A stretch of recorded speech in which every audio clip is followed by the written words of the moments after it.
It is Monday, and we would ordinarily be having a business meeting or a zoning meeting on this Monday. But this is always a meeting that we actually dedicate all of our time and attention to one item, and that is the city manager's proposed FY2022 budget plan. The budget plan is actually the allocation of all of the resources that come into the city's treasury and how it goes out. And the manager works with the city council throughout the year to listen and look at our policies and our directions to create a budget. And this is the time that he gets our full attention, absolutely the ability to spend time just on this presentation. And I think in some ways it reflects not just the city council's, but the manager's idea of how this organization operates, how it is managed, and how do we take care of our employees. So I will do introductions of the council members, and we'll start with the council members in the building with us during this meeting, and we'll start with Braxton Winston at large. Victoria Watlington, District 3. I'm Vi Lyles, and I serve as mayor. District 7. Malcolm Graham, District 2. Larkin Eggleston, District 1. And now we'll go to the council members that are joining us virtually. We'll start with the Mayor Pro Tem. Julie Eisel, Mayor Pro Tem, serving at large. Dimple Archmero, at large. Greg Phipps, at large. Renee Johnson, District 4. Good evening, Matt Newton, District 5. Thank you. Charles Bakari, District 6. All right. Is that everyone that's joining us this evening? So with that, now we'll ask the city staff that are working with us over this time period. We'll start with our city clerk. Hey, it's Stephanie Bello, Deputy City Clerk. Kelly Flannery, CFO. Ryan Bergman, Strategy and Budget. Donata Jackson, Office of Constituent Services. Kay Cunningham, Mayor's Office. Patrick Baker, City Attorney. Julia Martin, City Manager's Office. And now, Mr. Manager, we'll now go and begin with the presentation, and I turn the table over to you, Marcus Jones, our City Manager. Well, thank you, Mayor and members of Council. It's an interesting setup tonight. I was walking in, and Mr. Graham said, pay attention to that corner of the room, so I'll start to pay attention to what's happening in that corner. It's great to be before you, and it's always difficult to do a budget presentation to a mayor who at one point served as the budget director. So we're convinced that there's a lot of things that, as we go through this, that she's been through once or twice in the career. So thank you for having us here tonight. As I go back in time, the last time that we had a budget presentation, I believe I was in 280 by myself making a presentation to you because we were in the middle of the beginning of the pandemic. But I'd have to go back to April 13th when we had to give you a budget update, and that was coming off the heels of one of the best city council annual strategy meetings I'd ever been a part of, and that would have been January 2020. And at that point, we talked about all the great concepts that we could work on as an administration, as a team. And we talked about the 2040 plan and what has now become the transformational mobility network, as well as the corridors of opportunity. And then all of a sudden the pandemic hits, and it became almost an either or. Could we stop doing those things and just focus on keeping our employees safe, as well as providing core services? But what we realized over the course of the last year that we were able to do both. We were able to continue to work on those very visionary projects, as well as keep our employees safe, and maybe just as important, provide exceptional core services to our community. So I'm proud of what the council has done, as well as what the team has been able to do in a very difficult time. So we had no idea how long this would last, and we started off last year with a budget that talked about resilience and recovery. And for us, we believe that this is an extension of the FY2021 budget. So we look at this as resilience and recovery volume 2 with a bigger focus on the recovery aspect. Ultimately, what we're going to talk about with you tonight is what this budget really is about. And it's about people, places, and our future. It's also about leveraging resources. And so you will see throughout this budget presentation what we've been able to do with stimulus funds, what we've been able to do with some of our partners in the private sector as well as in the philanthropic sector. So let's go back in time to the May timeframe of 2020 when COVID-19 brought the economy to a halt. I think there are two keys in this graph, and one is that the city's peak unemployment was higher than the national peak by about 0.6 of a point, but the city's recovery is faster than the national recovery, as we have the most up-to-date data, the national recovery being at unemployment rate at 6.2%, and Charlotte's at 5.9%. During that period of time, the nation lost 22.4 million jobs, and we're still down 8.4 million jobs as of March 21. And the Charlotte MSA lost over 160,000 jobs. 60% of these job losses were in the leisure and hospitality industry. That's food services, arts, entertainment, recreation. But since May, we've been able to add back 113,000, more than 113,000 of those 160,000 jobs lost, or about 70%. We've been averaging about 10,000 jobs a month since May 2020, but we're still down almost 47,000 jobs. So there's work to do on the jobs front, and that's another theme that you will see in this budget. It would not be fair to have a discussion about where we're going in FY22 without having a little bit of a recap of where we've been with the federal CARES funding to date. And as you can see, the total of the CARES funding to date, that's not including the ARPA funds, is $366 million. And when you take out the CATS allocation, the aviation allocation, and even what we have from CDBG and ESG funds, for the most part, we've been focusing on that $154.5 million. And we started off, or at least my ask was if we could allocate that equally between city operations and community support. But as we continue down this path, with the great work of our finance team and our budget team and all of the department heads, we were able to allocate more of these funds to the community as opposed to what we would have for city operations. One thing I will do before I move on from the slide is that the CDBG funds and the ESG funds that are not wrapped up into the $154 million, it's important to note that you have been able, through your approval, to impact areas that sometimes you don't think of the city as impacting, and that's homelessness.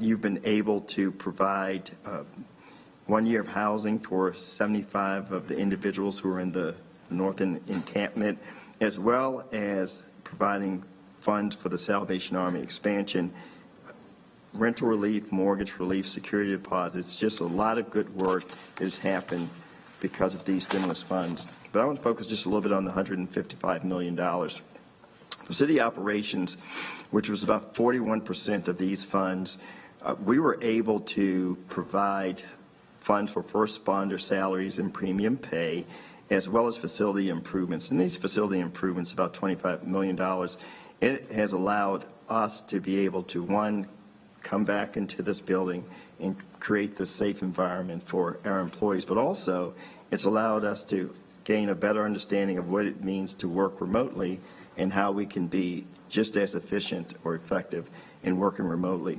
As we look at the $91 million in community support, which is about 59% of these CARES Act funds, just a lot of great things happened.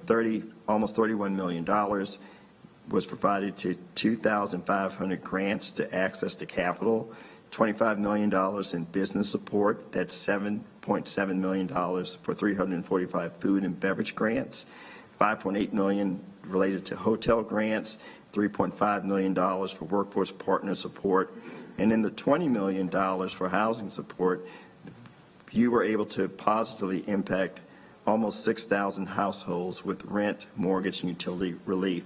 So as we go down the line, we didn't just limit it to that. Your approvals also helped our community with the digital divide. That's $1.5 million that impacted 1,800 households with Wi-Fi, as well as $1 million for CMS for hotspots and iPads for the youth. And sometimes what's lost in this is that there was an approval for $4 million for arts and artists. And in that $4 million, that impacted 12 large organizations, 30 medium organizations, and over 100 individual artists. And I would like to take a little bit of time and talk about arts and culture. One of the things that came from the January 21 retreat was a discussion about arts and culture and buildings and facilities, and early on it almost came across as this was an either or, and it's never been an either or. This is an opportunity for this community to work together for an industry that has been so negatively impacted by COVID-19. So the mayor's charge to the ad hoc committee and the hard work of the ad hoc committee resulted in a plan that I provided to the committee, and I'll just take a little bit of time to talk a little bit more tonight about. But that is actually using the private sector and the public sector to come together and to provide $12 million annually for 3 years for arts, culture, and artists. And I'd like to talk a little bit about the first $12 million in year one. In year one, the concept is to take basically those organizations that have been getting operational grants and pick the higher of the 2 years in terms of the grant total, whether it's FY20 or FY21. And for those roughly 37 organizations, that's about $6.2 million. And then the concept is for all of the artists and the arts organizations, there's about 171 this year that received additional grants for this money to match what was received during this year. In other words, $500,000, you would take another $500,000 and match that. So at this point, everybody's either a little bit better than they started, or at least no worse than the worst year of the 2 years, FY20 and FY21. The best year. And then... You said the worst year or the best year? The best year. I'm sorry. Thank you. No worse than the best year. Thank you. And then over and above that, there is $800,000 that would be allocated to the ASC. And that would have no restrictions. And that is somewhat similar to the request that the ASC had in terms of their outside partner requests that we received earlier this year. So conceptually, that doesn't spend all of the first year of funding, but what it does do is it gives us a time to, I would say, stabilize this industry as we are coming out of COVID. And we'll flip to the next one. In the next 2 years, that gives this community an opportunity to really come up with an arts and culture plan that could be used for the next decade. And that arts and culture plan would include all of the entities that we work with now, whether it's the creatives or whether it's the ASC or this new arts and culture commissioner. But this would be a community plan. And Charlotte would do the same thing, with one of the goals to be how would funding be allocated, but also what is a stable revenue stream in the future. So it's really a 3-year plan that's used or projected to get us into a better place than where we've been through the pandemic. And working collaboratively, I think that this is something that you will see a theme that's happening both in the city, the county, and the school system, that we have almost $700 million for the American Rescue Plan Act funds. So while you, and I appreciate that you approved receiving the first $75 million last Monday, that's just the beginning. And as we collaborate together, and we've had the school superintendent, the county manager, and myself, we've all appointed individuals to work together in a group to see how we can better deploy this almost $700 million that's coming to our jurisdiction. In the course of this May, half of the allocation, next May, half of the allocation, with the understanding that the funds will be utilized by December 2024. So we're built on resilience, and I began talking about April 13th, and we fast forward to tonight. One of the things that people have noticed is that we were able to get through FY20, and we're going through FY21, and we've been able to maintain our reserves, provide core services, and without laying off any employees. We had a Charlotte Business Journal article back in February which talked about population growth and the diversified economy has kept our economy stable. We've maintained our AAA bond rating. The city's actions, such as the hiring freeze and mitigation of discretionary spending and leveraging the CARES funds, as I mentioned earlier, has been important for us to be where we are today, and it underscores our financial management, our stability, and our ability to manage through a crisis. So let's talk a little bit about operating efficiency. So during the course of the last year, we've had a drop in a change in general fund employees of about a little bit over 100. So still providing this level of service, the core services, with fewer employees. But we've been able to do some things that is extremely interesting as we've learned through this pandemic. We've actually approved more development approvals, and we've been able to collect more residential garbage and more recycling. And a lot of this has to do with the way that we have changed operations.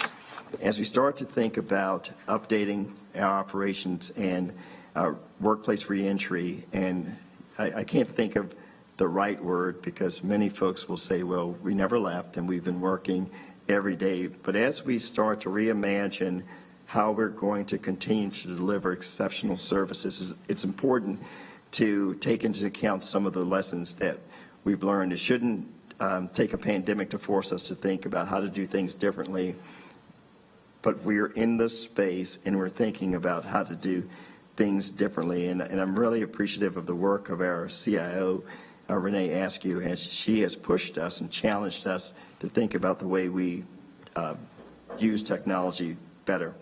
So whether it's solid waste services or CDOT or water or stormwater,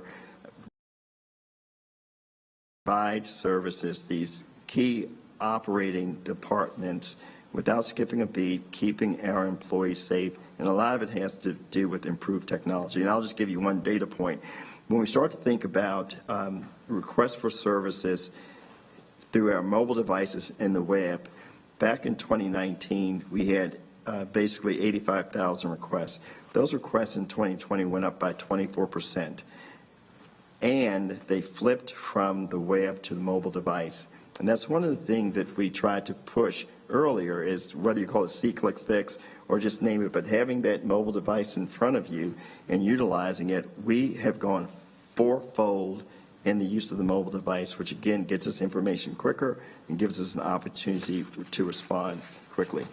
So in this budget, I'll tell you what I think the theme we have here. We're continuing to take care of our employees who've never really stopped working. We're maintaining core services. We're investing in the council priorities, and we're continuing our strong financial management. That's our AAA bond rating, no property tax increase, no use of fund balance, and to continue to have a structurally balanced budget.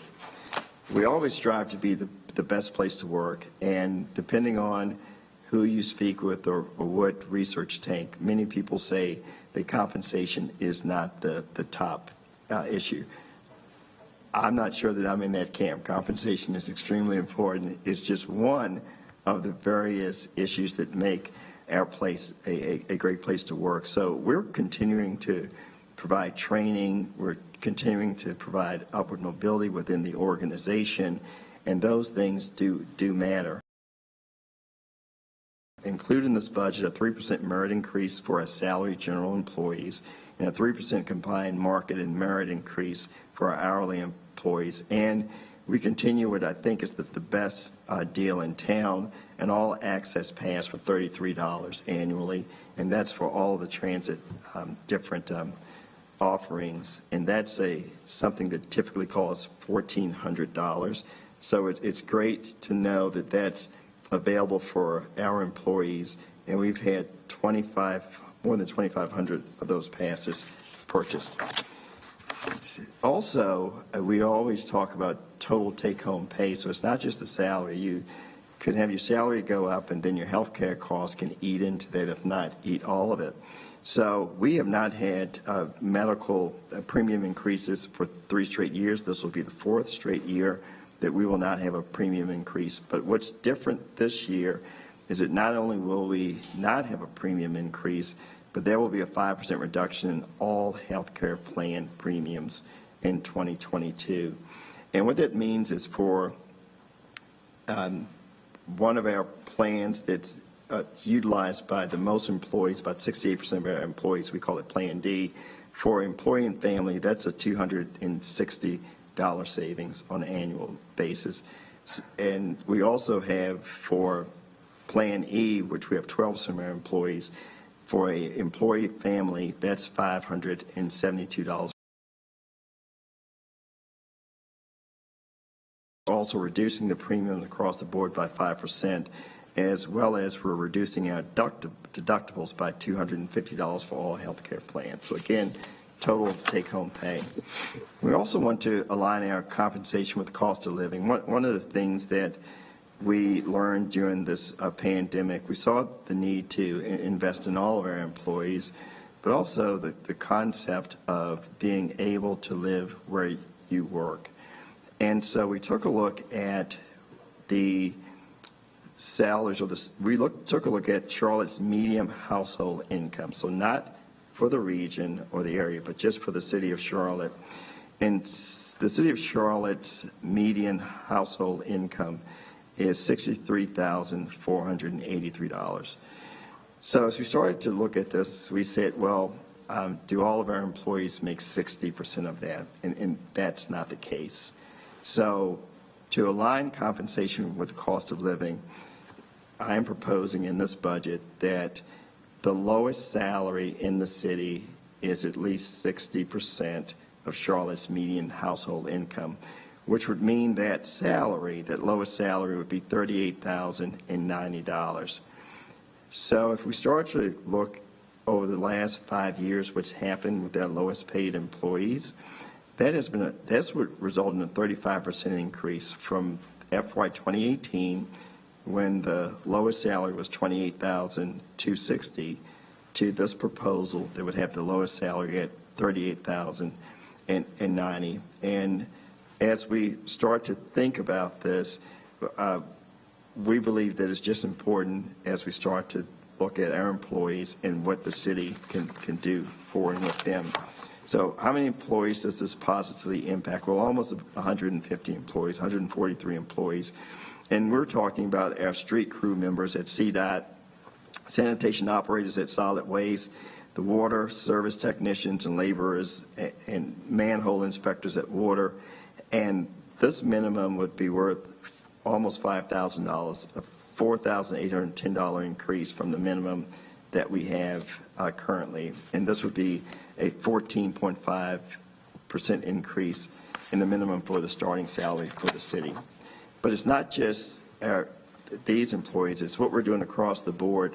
So our first responders, we've had a public safety pay plan in place for the last 3 years. And what we were trying to do is get our police and fire to get to top pay faster. And this will be the third year of the public safety pay plan for fire, and the second year of the public safety pay plan for police was last year, which got them to top out early and some of the issues that were related to recruitment and retention. So with police, we have, we topped out last year. With fire, we have the year 3 to complete the plan, and it will increase top pay for the firefighter 2, firefighter engineer, and fire captain. But it's more than just that for fire. We have a little bit over $3 million also invested in fire as it relates to getting their retirement contributions to equal that of police. 2 years ago, they were at 3%. Police was at 5%.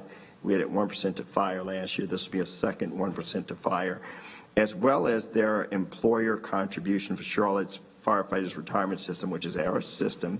You may recall that for years, state statute dictated how much that we would contribute. Last year, we were able to get that up to 14%. This year, we're at 2% more to get it up to 16% to make sure that we have a stable fire retirement system.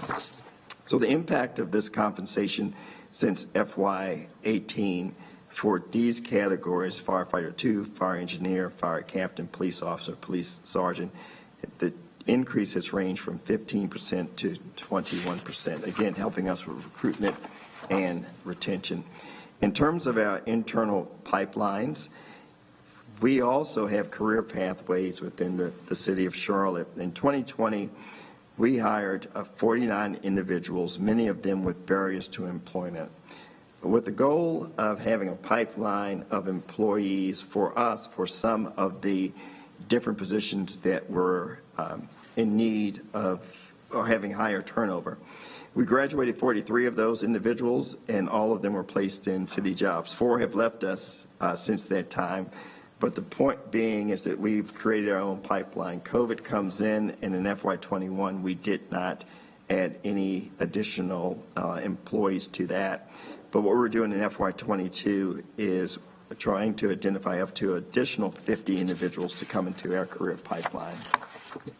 So all that is important to let you know that we are remaining fiscally responsible. I appreciate the council. I think we talked a little bit about a surplus, a potential surplus back in the fall, and council, you didn't spend it. And then we talked a little bit about it during the annual strategy meeting back in January, and we didn't spend it. And so now that rolls over into the FY22 budget, which gives us a great opportunity to continue to move along with council's priorities.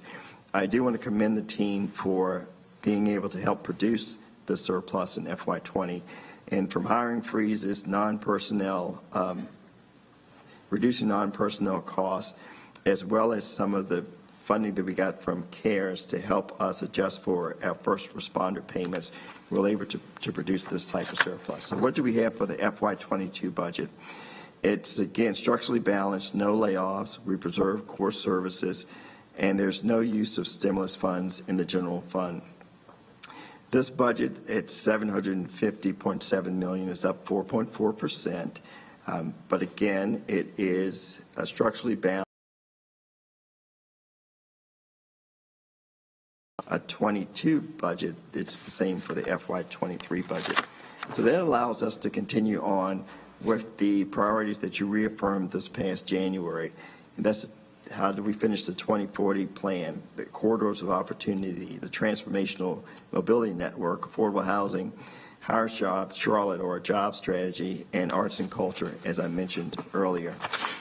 Also, as we apply a 2-year lens to this, it's one thing to balance the budget for the upcoming year, but you never want to put yourself in a position the year after that to have one-time, gimmicks that put you in a hole in FY23. So not only is FY22 structurally balanced with a salary increase, FY23, and we always start off with not adding a salary increase, is structurally balanced, and it's growing at 2.4%.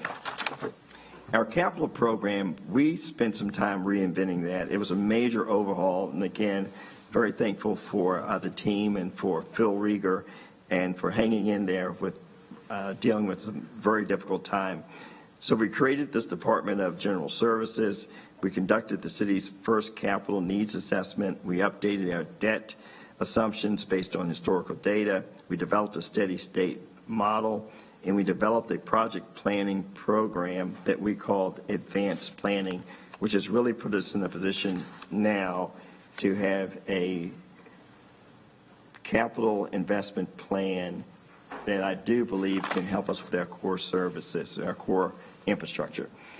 A little bit about this capital plan.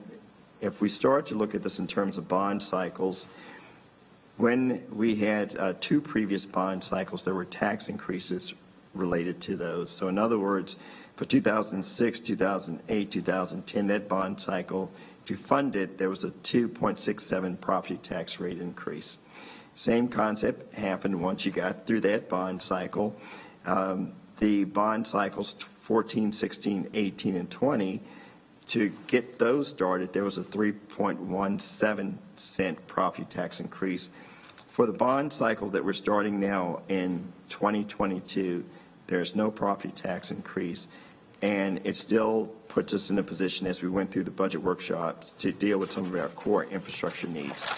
So what you saw last in the budget workshop was what we called our steady state, which had our certificates of participation, which we call COPS, which was $14 million each year, or $28 million per bond cycle, and $198 million for bonds. Again, this budget, while we're talking about potentially populating these bond cycles, it will be your FY23 budget where you will actually approve what goes into it. But it was very important to have a starting point, and that's what you asked us back in January of 2020.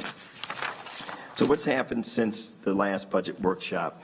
So we've been able to free up a little bit of additional debt capacity, and that has a great deal to do with not moving forward with the Joint Communications Center.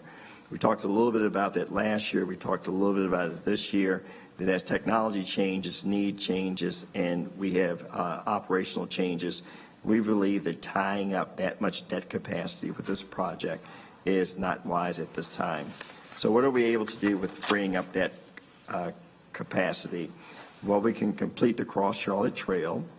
We can also support the Strategic Energy Action Plan, and we can start to really dig into the fire infrastructure plan that's out there. So let's start with the Cross-Charlotte Trail. In FY20, we fully funded segments 1 through 9, but we had two segments that were left over. Segments 10, which is Mallet Creek to Pavilion Boulevard. It's about almost a mile and a half.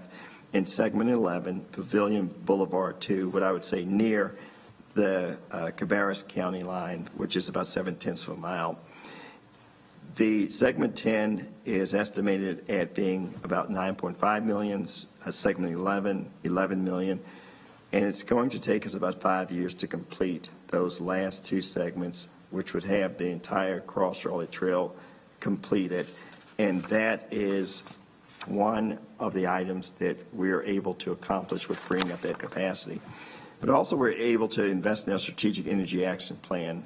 In FY21, we were pleased to put $3 million to our Strategic Energy Action Plan, $2 million for infrastructure, $1 million for vehicles. FY22, we're almost doubling that, and that $5 million for building infrastructure and $1 million for purchasing 22 electric vehicles. And I think it's important to let you know those vehicles go across departments, so it's police, it's fire, it's CDOT, it's general services, it's solid waste, and it's just good that we're able to make this investment in our Strategic Energy Action Plan. But it's also important that we're able to start to finish off some of the infill fire stations as well as have replacement fire stations. We believe that this is close to $40 million over a 5-year period, but it gets us the infill station in Hidden Valley, but also station 11 in District 1 and Station 30, the replacement station in District 3. So let's talk a little bit about the bond. So we talked about the cops and what we were able to do with the freed up capacity there, but there's still $198 million per cycle. I will say again, no tax increase, the steady state, and we're able to populate some of the major projects that are coming out of the Advanced Planning Fund. Again, the concept, when we had the big ideas, which I guess we said we wouldn't talk about again, but we had the big ideas, we didn't have the discipline of getting some of these projects to 30% design. So the concept now is get them to 30% design, get better numbers before we populate the CIP. So with that said, 4 bond cycles at $198 million per bond cycle is $792 million. And over those 4 bond cycles, we're able to construct 2 roads at the preliminary estimate of $140 million, construct 2 intersections at the preliminary estimate of $51 million, and then have additional infrastructure investments at about $400 million. So if we start to think about it, those 4 projects, 2 roads, 2 intersections would eat up about 24% of capacity. And then for the other infrastructure projects, that would be about 51% of capacity. What else would we be able to do? What we heard a lot during the budget discussions, workshops, was sidewalks. So a part of this budget or the CIP for a 2022 bond would include $50 million for sidewalks. That's 3 times as much as we had in the previous bond cycle, and it's the most that we've ever had in a bond cycle. But also what we're trying to do, and Liz Babson will be patient with us on this, is set aside 20% of it for suburban areas. So a lot of times what we're finding is because of the way we're scoring, it's very difficult for some of the suburban areas to score high enough to have sidewalks. But by setting aside 20% of this $50 million in the 2022 bond, we believe that we can make progress there. We'll fully fund the bike program, which asks for $8 million per bond cycle. So we would double it from the last 2020 bond to $4 to $8 million. And then we would double Vision Zero, where we had $2 million there in the 2020 bond, up to $4 million now. And then we have the targeted areas of congestion. In the last bond, we were able to do a combination of funds to have funding available for Steel Creek, South Charlotte, and the university area, because what we found is as we were waiting to construct roads and intersections, we were losing some ground with some of these high congestion areas. So there's $10 million proposed for the 2022 bond to continue our work in these high congestion areas. And then also there is $50 million proposed in the 2022 bond to continue our progress with affordable housing. And so what I would say is that as we have been discussing affordable housing, it's been also what else can we do with the $50 million as opposed to the way that we've been deploying it over the past 2 bond cycles. So very appreciative for Mr. Baker for providing us with additional flexibility. And one of the things I think that's important is that we go back to the Leading on Opportunity report from March 2017, and the Task Force Strategy P was to increase housing bonds referendums from the current 15 million every 2 years up to 50 million every 2 years and maintain these significant higher levels.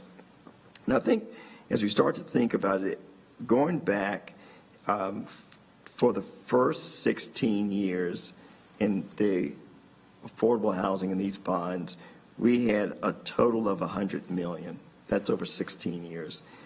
Over the course of the last 2 bond cycles, we've matched that.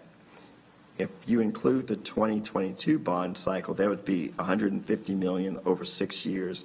And that still doesn't include what we got in the 2020 bond cycle from the private sector and the philanthropic community that more than matched the 50.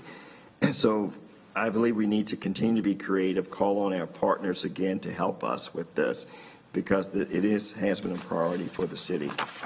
We'll continue our corridor infrastructure, $10 million there. So if we go to the current year, we had $24.5 million for the corridors of opportunity. $14.5 million was CIP related, and the other $10 million was coming from PAYGO.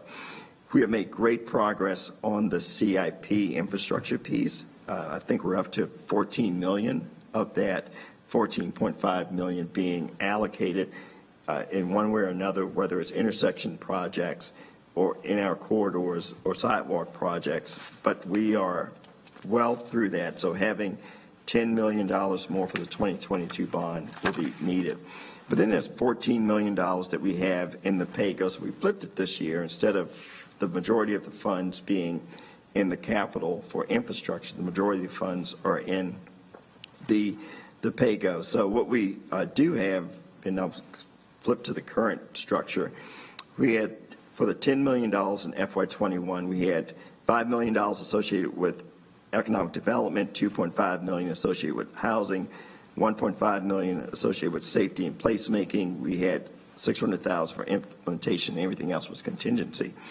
What we're finding is that as we move into FY2022, dividing these funds amongst jobs and economic development and housing and neighborhood stabilization, $7 million and $7 million, and also trying to leverage this with the private sector support, we believe is the right way going forward.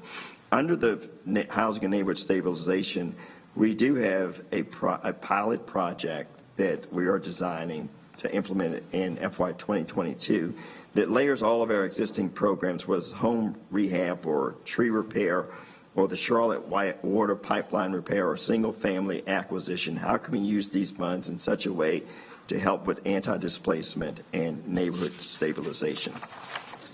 So as we go through the 6 corridors, Beatties Ford, West Boulevard, I-85, Sugar Creek, Central Avenue, Albemarle, North Tryon, North Graham, Freedom, and Wilkerson.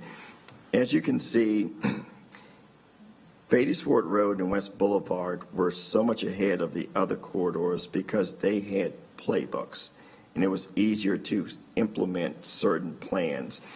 Now we have the I-85 Sugar Creek and the Central Avenue Albemarle playbooks that are being developed, and no playbook is the same for each corridor, and it always has community engagement. And we will begin the North Tryon, North Graham, and Freedom Wilkerson playbooks as we move into FY 2023. We learned a lot from the corridors. We'll build upon our findings from the Corridors of Opportunity Employment Study, and we believe there's an opportunity for us to create and fill good-paying jobs throughout the city and throughout the region. The key is that we'll align the business recruitment, retention, and expansion efforts with the talent that's developed. And we learned a lot from the CARES funds and workforce development. And for instance, one of the projects that we had was $250,000 in CARES Act funds through the Business Support Thrive program to Road to Hire for workforce training stipends. We believe there's a great opportunity here that the city can play a role also with the school system in the county as we support paid internships for juniors from Title I schools, those Title I schools that are also in our corridors of opportunity. And we believe that this is a great pilot for us to move forward with. 370 students would start with the goal of 1,500 students by 2025, and those students would have an opportunity based on their grades to have a free college education as well as a job that's waiting for them at the end of the college education, all based on grades, and we'd love to be a part of that. We'll also expand the small business continuum. We did an experiment a little over a year ago with what we called Amp Up Graduate School, where we had professionals who worked with small businesses to help those small businesses thrive. We'd like to partner in this or continue this partnership with $250,000, and we already know that Atrium will match that $250,000 to help some of the businesses that are coming through our AMP Up program. And then lastly, I'd like to talk a bit about Safe Charlotte. We started off in January 2020, and we talked about violence as a public safety crisis. And we couldn't get, we made much progress with working with the county and coming up with a framework. And that framework, it had programs, policies, and practices. It was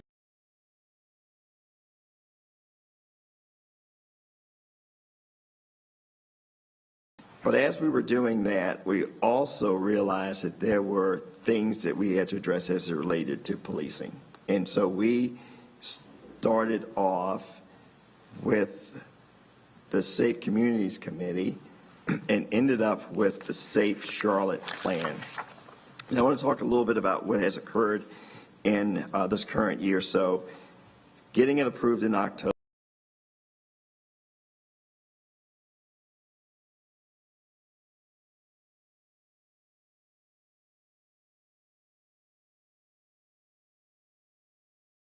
And B works to advance the reimagining policing recommendations. And we're starting to get some of those recommendations in now. What's also important is that we talked about getting grassroots organizations involved. And so we had a Safe Charlotte grant of $1 million. And the announcement went out Friday, 17 organizations, $50,000 each. We had capacity to do 20 organizations. But one thing that I think that is extremely important is that 8 of these 17 organizations got Jumpstart grants. And the Jumpstart grants are grants that we started off in the corridors, and we're starting to see organizations build capacity. A Violence Interrupter program with Atrium, as well as the Violence Interruption Place Base with Mecklenburg County, we believe that those are relationships that are going to bear fruit. So as we continue to reimagine policing, we have those 6 recommendations, and we're making progress with the 6 recommendations. We will continue to fund the nonprofits in the FY2022 budget with another $1 million. That's on top of the $1 million grant that I just mentioned. We have the RAND Corporation working with recommendations 2, 3, and 4, which deal with civilian response for low-risk calls and external evaluation, as well as the civilian response for certain mental health calls, as well as UNC Charlotte is helping us evaluate the youth programs. And lastly, IACP is helping us analyze recruitment and residency incentives. So in the FY2022 budget, we have $3.2 million to begin implementing these programs. As I mentioned earlier, $1 million to continue with recommendation 1 with the grant, but also $1.2 million to launch mental health civilian response for these low-risk mental health calls. You've heard about the Cahoots and some of the models across the country. We believe that we can design something that's specific for here in Charlotte, as well as doubling the community policing crisis response teams from 6 to 12, all by the end of this calendar year, and putting $250,000 to support the Social Justice Data Initiative at UNC Charlotte. So it's been a lot that we've been working on, not just the team, but the council over the course of the last year. And some of the highlights of this budget, again, there's no property tax increase. It's structurally balanced. We have the employee salary increase. We have a minimum full-time salary of 60% of Charlotte's household median income for employees. We're supporting the Strategic Energy Action Plan, but we're also doing all of those other things that you've asked of us. And that's connecting our city and our region. So it's not just Charlotte, it's beyond the borders of Charlotte. And we will continue to work hard for you. I think this is the point where I turn this budget over to you. It becomes your budget. And what we do is try to answer your questions over time. There are a series of meetings after this meeting. But again, I want to thank our Budget Director, Ryan Bergman, our CFO, Kelly Flannery, and Team Charlotte.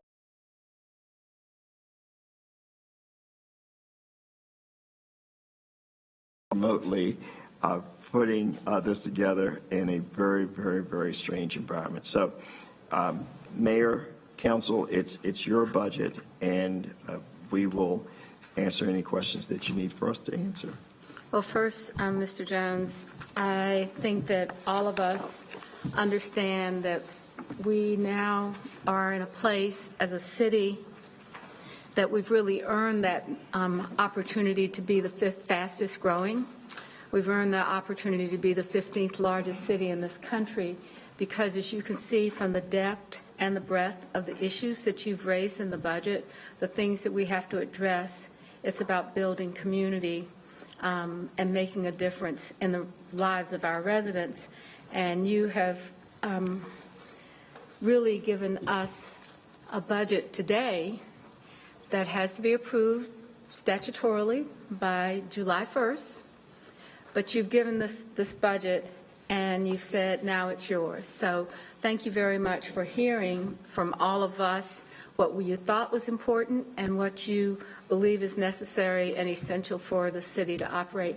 I think all of us on the council agree that you've got a terrific team, and we're very, very grateful for the amount of work that you do. I think that one of the hardest jobs in the world is listening, and you guys have really listened well and accomplished a lot as we are doing this.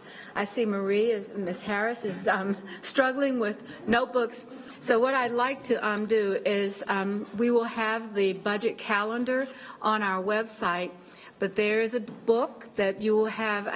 I said to someone, I think it's about 300 pages. Am I right, Ryan? That was a guess. 400 pages. And so all of these 400 pages, we will have the next 6 weeks to discuss and make a determination about this budget. The very first thing, though, is that there will be a link to the budget on our website. And it's not just the council's deliberation, it is actually the community's deliberation. I think that everyone should distribute the material, the links for the neighborhood associations, all of the advocacy groups that we work with. Everyone should have the opportunity to participate in this because it carries the weight of building all or taking all of the threads that build community together. And so we want to make sure we post and use social media so that people can get this information. And then we will have a public hearing. I believe the public hearing is, when is the public hearing, Ryan? Next, yes, so it'll be on the 10th, but everyone can come the public access to all of our electronic means, Facebook, cities, YouTube site, are available for all of the budget workshops that we'll have in a discussion. We'll try to organize them in a way that's orderly. So with that, I don't know if there are any other comments or questions before we want to go to the next place on. I think we have one more item that we want to do. So any comments from the council? Mr. Phipps. Mr. Phipps? Mr. Phipps. Yes, I was just wondering, for those who have joined the meeting virtually, will we be getting our budget book tonight by courier? Oh, I'm sure you want to read it completely all tonight, so we should rush it right now. No, everyone's smiling. Yes, you will get it tonight. They're on the way. They're on the way. You should be having them momentarily, maybe not momentarily, but you will get them tonight. So, yes, your books will be available. Any other comments from the council before we dive in? Mr. Winston? Thank you. I guess you probably don't have to answer them all right here. A couple questions just for context. Slide 34, those two roads, two intersections. We'd love to get an idea what kind of roads those are, you know.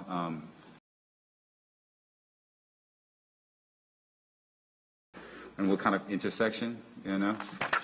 I imagine there's a certain type that needs that type of investment. Slide 37, I'd like to just know what is the marginal impact over time of inflation on these housing trust fund dollars. As we well know in Charlotte, $50 million bought 3 years ago doesn't buy the same thing today. So that's going to be an important thing to contextualize moving forward. Trying to keep it down to budget questions and not just other questions. I think that was it. I think it might be helpful too, Ryan, if you would go through how you want to receive the budget questions as people are, as a council member as well as the community. So if you'll go through the process that you use to get those questions to the right place and get the answers, that would be great. Thank you. So I believe that we're setting up a few small meetings to go over clarification type questions. And then like always, if you want to go ahead and email Marie something specific, we'll try to have an answer ready for those meetings or for your budget adjustments meeting, which I believe is the 19th. I think that's when we'll start with adjustments and seeing what people think about what they might want to see more of amended in any form or fashion. All right, any other? Mayor Pro Tem? And then I see Mr. Newton. Thank you, Madam. I just wanted to say thank you to the manager and staff for not only presenting us with a budget balance with no tax increase, but on the surface, before we've had the chance to really dig into this, there's a lot in here that fulfills promises to the community, like the Cross Charlotte Trail, promises and concerns of the community. More money for sidewalks, money for Vision Zero, and for addressing high congestion traffic areas, and so on. So thank you to staff for all of your hard work, and the manager for presenting this. In this day and age right now with this pandemic, I don't think a year ago anyone would have anticipated that we would have been in this kind of shape, and it's because of your expertise in financial management. So thank you to you all. Thank you. Mr. Newton? Thank you, Madam Mayor. I do have some preliminary questions, and I am willing to bet that as I dig more into the budget here, I'm probably going to have some additional questions from a preliminary standpoint. Had some questions pertaining to the arts plan. It would appear that we're looking at $6 million worth of funding here, which I am not sure if that's the most we've ever placed towards art. I would be surprised if it is, and yet we do have a reduction in an appropriation to the Arts and Science Council, and I have some questions pertaining to that. And it's my understanding that the Arts and Science Council, they have obligations to deliver grants in July. So from the standpoint of us having a continued conversation pertaining to our continuing to maybe over the next year to 3 years, I think traditionally we have supported them in 3-year blocks. I think that would be very productive, particularly given the obligations they have, even if we were to move away and start to focus on legacy organizations in our own right. Wanted to ask about, so really thrilled to see some of the emphasis on infrastructure. Wanted to ask about the advanced planning programs that were proposed to us, I think maybe about 2 months ago in our pre-talks regarding the budget here. I don't know if I missed that in this presentation, or if maybe they're otherwise maybe embedded in some of the information that we received in the general sense tonight, but they're more specifically embedded within the budget. But I'd like to hear more about that. And I guess that's something that did come to mind. We've had continual conversations about the possibility, if not inevitability, of not having elections this year. Didn't know how that might affect our bonds, and if bonds that we would be considering within this budget would otherwise be on the ballot, and how no elections would impact that. And I just have those questions. I look forward to having them fielded by our staff members here in the coming weeks, but wanted to just mention those. Frankly, if there is maybe some guidance on that bond issue and in our elections, I would be really interested to hear that tonight, if at all possible. I don't think that we have an answer on the election issue yet, so perhaps we can come back.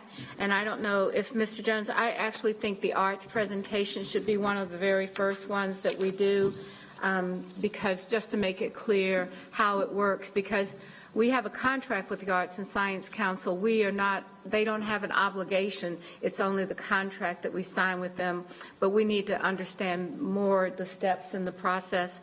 I think that we actually need to talk about it earlier because there's been lots of communication around the issues from the ASC's perspective, and I know that this is coming up to us as a whole today, and we need to make sure that all of us understand it equally as well from the perspective of the ad hoc committee. All right, so with that, Madam Mayor. I think I just wanted to make sure that advanced planning you're going to talk with Mr. Newton about as well. Okay. Ms. Ajmira? Thank you, Madam Mayor. Mr. Manager, appreciate your presentation and certainly appreciate the balanced budget that you have presented to us with certainly aligning the priorities without any property tax increase. Appreciate the investment in our CAP goals. I have a question on slide number 6, and that could be part of our follow-up report. I just wanted to make sure the commitment that we are making to ASC, does that include or does that address for 3 years? And does that include operating budget ask of operating budget, which is $800,000? Is that for all 3 years? So we've got that question in the hopper for those small group meetings. I want to just remind everyone, the council, no matter who asks, if you're in the group and there's a question, the budget staff distributes that same question and information to the full council, so everybody shares in the information as we're moving forward through the process. So I just want to say again, our budget public hearing will be on May the 10th, sometime probably around 6 or 6:30. We'll begin our deeper dive into the budget after the meetings on May the 19th with budget adjustments. And then, as usual, the council takes several meetings to do that. And then the budget adoption is planned for June the 14th of this year. And those meetings will be on our calendar for approval on next Monday, on the 10th. So with that, I again thank you to the entire team. It is truly, I think, an honor for each of us to serve the members of this team, to serve all of the employees that work for us. We have the very best people. I was telling Rodney in Solid Waste that I ran into one of the streetcar drivers this weekend, and it was just delightful to talk to him, just to say hi, and to have that kind of conversation. People are proud to work here, and we should be proud of that fact for us. I think, Mr. Jones, you have a lot to do with that line of communication and openness. So with that, we are finished with our budget presentation. Mr. Driggs has asked for a moment of personal privilege, and I'm now going to turn it over to Mr. Driggs. Thank you, Mayor. I think by now everybody has heard about the Axios article in which I am quoted as saying some things that were pretty strident. I did say those things, and I think it comes from a passion that we all feel for our work, and I believe we all experience a sense of frustration at times. And this was an occasion on which I vented. It was not my intention that it be public. I didn't expect that it would be. So I want to apologize if any members of staff or my colleagues were offended by them. That was not my purpose. I've sometimes made comments about how, as a member of the minority party on council, you can still be relevant if you have good ideas. And I make a contrast between good ideas and bad ideas. It's not meant to reflect on people. It has more to do with just trying to do the right thing. And I'm concerned about this now because I don't want a rift among us as we work to finalize this plan. I think we all have a goal of adopting a plan that is workable and good and achieves its purposes. I've been trying hard from my vantage point to push in that direction. So I hope we can continue to work together towards that end. And again, I apologize if any offense was caused. Thank you, Mayor. With that, we have a motion adjourn, and we have a second, and all in favor, applaud the staff for the great work. Meeting's adjourned.